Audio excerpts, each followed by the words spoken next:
হাসিনা, এই ফ্যাসিস্ট হাসিনা যে অপকর্মগুলো করে গিয়েছে, এই অপকর্মের বিচার যদি করে, এই যে আওয়ামী লীগ নামক যে দল, এটি কিন্তু থাকার কথা না। এই দলটাকে অবশ্যই ব্যান্ড করতে হবে, কারণ এই 16 বছরে অসংখ্য ভাইদের রক্তে রঞ্জিত করেছে এই বাংলার রাজপথ, অসংখ্য ভাইদের রক্তে নিমজ্জিত হয়েছে বাংলাদেশের মানচিত্র, বাংলাদেশের পতাকা। আমরা তো সহজেই ছেড়ে দেব না। আমাদের একটি দাবি থাকবে, নির্বাচনের আগে অবশ্যই অবশ্যই এই আওয়ামী লীগ নামক ব্যানারটি অবশ্যই বাতিল করা হোক এবং তারা যেন কোনো মতেই যেন নির্বাচনে আসতে না পারে। মব জাস্টিস যেটা আমরা দেখেছি যে এটা জনক কিন্তু আওয়ামী লীগ, এবং উনি কিন্তু এই মানে আওয়ামী লীগের যে জনক শেখ মুজিবুর রহমান ছিলেন এই মব জাস্টিসেরই জনক। এবং সেই সময় মানে আমার বাবার কাছে আসলে গল্প শুনেছি যে শেখ মুজিব যখন ক্ষমতায় ছিলেন সেই সময় আপনার লাল বাহিনী, নীল বাহিনী, আপনার রক্ষী বাহিনী এগুলো করে বাংলাদেশের মানে শেখ মুজিবের অত্যাচারে যখন মানুষ আসলে অতিষ্ঠ, মানুষ যখন কথা বলা শুরু করেছে, তখন এই মানুষদেরকে দাবানোর জন্য উনি সেই সময় কিন্তু ওই মব জাস্টিস শুরু করেছিলেন।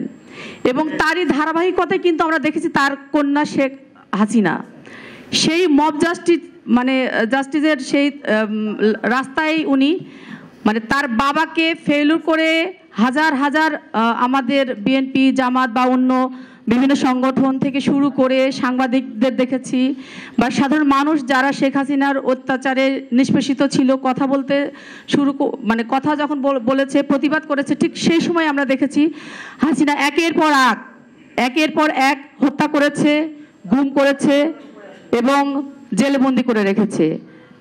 আজকে বিএনপি দেখেন প্রায় 1 লক্ষর উপরে মামলা এবং সেখানে প্রায় 1 কোটি আসামি সারা বাংলাদেশে।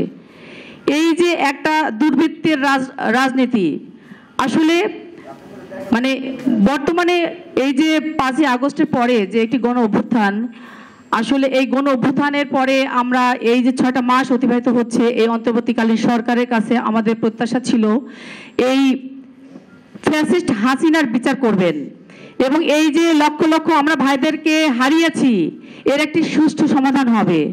এবং মব জাস্টিস আমরা যদি বলি এখনো কিন্তু বিদ্যমান, এখনো কি আমরা ভালো আছি? আজকে তারা 6 মাসে একটা নির্বাচনের রোডম্যাপ তারা দিতে পারে নাই এবং এই নির্বাচন করবার জন্য যে একটি সুষ্ঠু পরিবেশ এখন কিন্তু আমরা সেটা দেখতে পাচ্ছি না। আজকে এই 6 মাসে যদি একটি সুষ্ঠু নির্বাচনের পরিবেশ তারা তৈরি করতে না পারেন, আসলে কি হবে নির্বাচনে জানি না।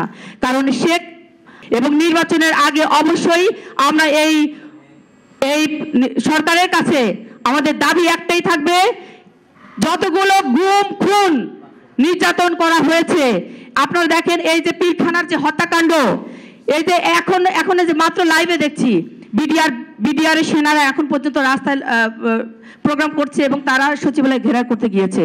কোথায়? আমরা তো এখন পর্যন্ত সেই মব জাস্টিস থেকে বের হতে পারি নাই। কেন তারা আজকে আন্দোলন করছে? তাদেরকে বিনা বিচারে, এই যে বিচারের নামে তাদের লাইফ থেকে 16 বছর 15 বছর কেড়ে নেওয়া হয়েছে। এগুলো সুষ্ঠু সমাধান দরকার, কারণ বাংলাদেশের মানুষ সবাই জানে এই বিডিআর বিদ্রোহটা শেখ হাসিনার পরিকল্পিত একটি হত্যাকাণ্ড ছিল। তার বিচার যদি করে, কোনো মতেই এই আওয়ামী লীগ নামক দলটি থাকতে পারে না। এবং এই যে শাপলা চত্বরের যে নৃশংস হত্যাকাণ্ড, এইটা যদি বিচার করে, কোনো মতেই এই আওয়ামী লীগ নামক এই দলের নিষিদ্ধ ঘোষণা করতেই হবে। তাই আগামীতে আমরা এমন একটি নির্বাচন, সুষ্ঠু নির্বাচন চাই, যে নির্বাচনে ওই কালো শেখ হাসিনার কালো থাবা থাকবে না।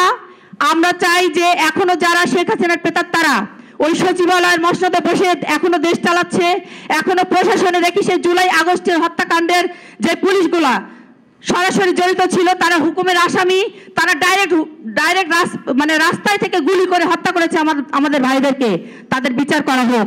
আমরা কিন্তু সেটা কোনো কিছু দেখতে পাচ্ছি না, কারণ এখনো দেখি প্রশাসনের সেই সব পুলিশদেরকে এখনো পদোন্নতি দিয়ে তাদেরকে বিভিন্ন জায়গায় আসীন করা হয়েছে। সুষ্ঠু নির্বাচনের আগে আমরা এই সকল কিছুর একটি সংস্কার চাই, তারপরেই আমরা একটি সুষ্ঠু নির্বাচন চাই।